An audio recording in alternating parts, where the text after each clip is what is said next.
Hello guys, I wish all of you a very good day. Today I will take off an essay from your prose book, The Portrait of a Lady, written by Khushwant Singh. Mr. Khushwant Singh belongs to the state of Punjab and he is an Indo-Anglican writer, and he is very famous for his weekly column with malice towards one and all.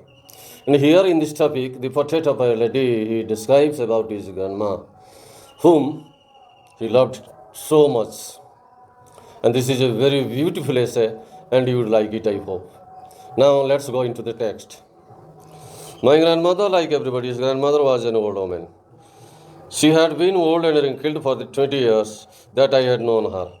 The writer Khushwant Singh says that his grandmother was just like everybody's grandmother was an old woman. And he was acquainted with his grandmother. He had known his grandmother for the last 20 years. And then he says, people said that she had once been young and pretty, and he had even had a husband. But that was hard to believe. And he loved his grandmother so much that he always wanted to see his grandmother as she appeared now. But whenever he heard the people saying that his grandmother was once upon a time young and pretty, and even she had a husband, it was very difficult for him to believe. He could not believe that when people said his grandmother was charming, attractive, and she had her husband, and this statement of the people, these remarks of the people were quite disgusting for the writer. Then he says, my grandfather's portrait hung above the mantelpiece in the drawing room. Also, he tells something about his grandpa, and his grandpa's portrait, meaning photograph, was hanging above the mantelpiece. Mantelpiece meaning shelf, a cupboard, a shelf in the drawing room of his building. About his grandfather, he says that he wore a turban, big turban. A turban is a head covering, generally worn by the Sikhs. He wore a big turban and loose fitting clothes. His grandfather was dressed in loose fitting clothes, slack clothes, and he had put on a turban because it was the custom of the Sikhs to put on a turban, and his long white beard covered the west part of his chest, and he had a large, huge bunch of beard that covered the major part of his chest. White beard he had, and he looked at least 100 years old. And in the photograph, his grandpa looked as if he were a centenarian. He looked at least 100 years of old. He didn't look the sort of person who would have a wife or children. He was so old. He looked so old that he did not look that he would have a wife, children. He looked as if he could only have lots and lots of grandchildren. It seemed that his grandpa, from his photograph, it seemed that he may not have a wife and children. His wife and children might have been dead, but he might have lots and lots of grandchildren. As for my grandmother being young and pretty, the thought was almost revolting. Now he comes back to his grandmother, and when the people said that his grandmother was pretty and charming and young, and this thought was very revolting, meaning disgusting for him. He did not want to listen to all these things. When people said that your grandmother was once upon a time young and very pretty, attractive, and good looking, and the writer was displeased, disgusted with them. And then he says she often told us the games she used to play as a child. Sometimes his grandmother would tell them about the games she used to play when she was a child, the childish games she was playing.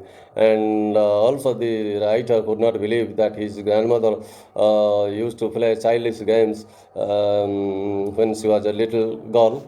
That seemed quite absurd and undignified on her part, and he was very much surprised. He was astonished to think that his grandmother, who looked so old and haggard, was playing childish games, and grandmother's remarks, grandmother's words seemed to absurd, meaningless, and undignified, disrespectful, dishonorable for her, undignified on her part, and we treated it like the fables of the prophets she used to tell us. Sometimes grandmother told the writer and the members of his family about the stories, fables of the prophets, like prophets means the great persons, the great preachers, just like Gautam Buddha, Jaina Mahavir, Muhammad, Sri Chaitanya, Vivekananda, and Ramakrishna Paramahansa Dev. They were prophets. They perform miraculous activities, and sometimes his grandmother would tell them fables, meaning stories, magical stories, miraculous stories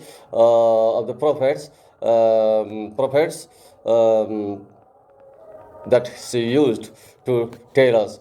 Meaning, therefore, the writer treated grandmothers playing childish games were just like the fables of the prophets that she was used to telling the writer and his members of the family. Then she comes to the next paragraph. She had always been short and fat. His grandmother was not tall. She was very short and fat. She was obese. She had an obese frame and slightly bent because of old age. She was not straight. She could not stand straight. She was slightly bent. Her face was a crisscross of wrinkles, and her face was covered with a crisscross of wrinkles, meaning wrinkles are folded marks. Her skins were folded, and it looked her face was covered with the wrinkles all over. Wrinkles from everywhere to everywhere. No, we are certain that she had always been as we had known her. And here the writer wants to say that her appearance did not change for the last 20 years, and she looked always the same for the last 20 years.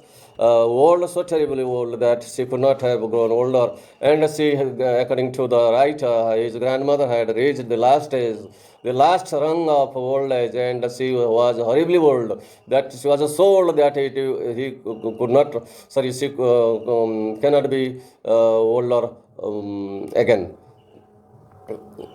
and had stayed at the same age for the 20 years, because the writer had seen his grandmother for the last 20 years, and he says that because her appearance was not changing, her mien was not changing, remained unchanged, and says the writer that she had remained in the same appearance for the last 20 years. She could not have been pretty, this says the writer, that my grandmother may not have been charming, may not have been attractive or pretty, but she was always beautiful. And she, in her manners, in her behavior, in her disposition, in her conversation, she was beautiful. She hobbled about the house in a spotless white. She hobbled about because she was too old. She could not walk straight, and she hobbled. She walked almost limping. She could not put her steps in a balanced manner, so she felt imbalanced while she was walking. And therefore, the writer says she hobbled. She almost limped about the house with her in spotless white. She was perhaps dressed in white clothes. With one hand resting on her waist, she had rested one of her hands on her waist to balance her stoop so that she would not bend down. So, in order not to bend down, she had rested one of her hands on her waist, and the other telling the beads of her rosary. She was a devoted woman, and she was always reciting the name of God with the help of a rosary. She was always telling meaning counting. She was counting the beads of her rosary. Rosary is a pouch in which there is a chain of beads, and the person has to count each bead about 180 times. While counting the beads, she would utter the name of God, that is to tell the beads of rosary. You might have seen people counting the beads of rosary. It is you can find it in Hinduism, in Islam, or in Sikhism. Most old people especially, they count the beads of rosary, and then her silver locks, meaning white hair. She was too old, so her hair looked silvery colors. Locks meaning hair. Her silver locks were scattered until over her pale puckered face, and her front hair, silver looking, white hair fell scattered on her face, untidily all over her face, pale puckered face, pale meaning not bright, puckered meaning wrinkled face.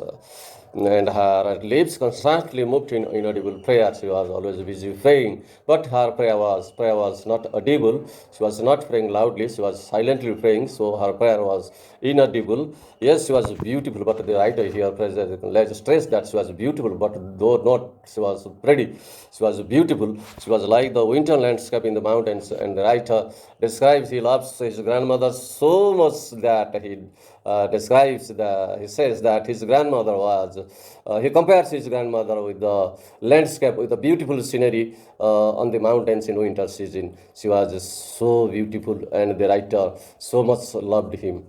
An expanse of pure white serenity, breathing peace and contentment. She was living a peaceful life, living a simple life, living a humble life, and says the writer, she breathed peace and contentment, meaning she exhaled and inhaled the air of peace and contentment, meaning satisfaction. This is the first unit of the topic, the portrait of a lady. I think some of you might have digested or assimilated what I have told you in this topic. And if you like this, then you please share and subscribe it to your friends. Thanking you again, yours sincerely, your Gahan sir.